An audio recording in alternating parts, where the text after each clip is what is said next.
त्यो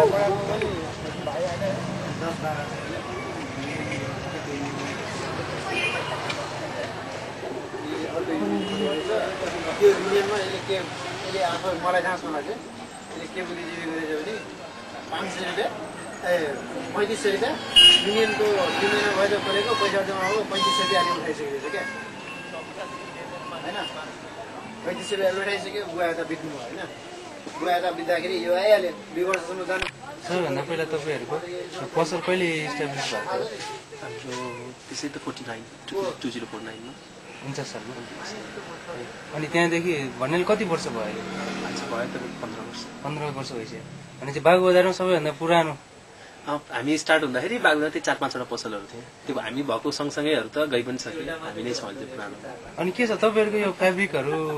कहाँबाट ल्याउनुहुन्छ हाम्रो 90% त इन्डियाबाटै आउँछ बाँकी 10% लोकल मार्केटहरू पर्चेज हुन्छ इन्डियामा नि पार्टिकुलर कुन ठाउँहरूबाट म्याक्सिमम चाहिँ सुरतबाट आउँछ बाँकी त दिल्ली कलकत्ता बम्बे रेडिमेड क्लोथ्सहरू छ अब यो ठमेल.com ले पनि तपाईँहरूको यो बिजनेसमा अलिकति राखिरहेछ भनौँ सर्टन यो कुर्ताहरूको बिजनेस अनलाइनबाट गरिरहेछ यसमा तपाईँले कस्तो महसुस गर्नुभएको छ राम्रै छ पहिलाभन्दा मार्केट बढियो हो होइन अब आज हामीले 5-6 वर्ष भयो ठमेलसँग टाइप भएको अनि त्यसबाट ठमेल.com को तपाईँको बिजनेसमा केही रोल छ नि कस्टमर त आज इन्क्रिज त भएको छ अरू बाहेक अरू यस्तो अरू कुनै बाटो गर्नु होइन एउटालाई नै डिल गर्ने भनेर ठमेल.com अनि तपाईँहरूको के छ हामीले अब जस्तो ठमेल.com ले सामानहरू किन्छ होइन किनिसकेपछि त्यो जुन फेब्रिकहरू कसैले चित्त नबुझेको कुराहरू त चेन्ज गरिदिइराख्नु भएको छ होइन 90% मा 10% जस्तो मान्नुहोस् न 100 मा 10% जस्तो आउँछ चेन्ज गरिदिन्छु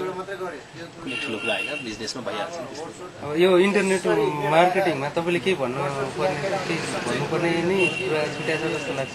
त्यस्तो त केही छैन राम्रै भइरहेछ अहिलेसम्म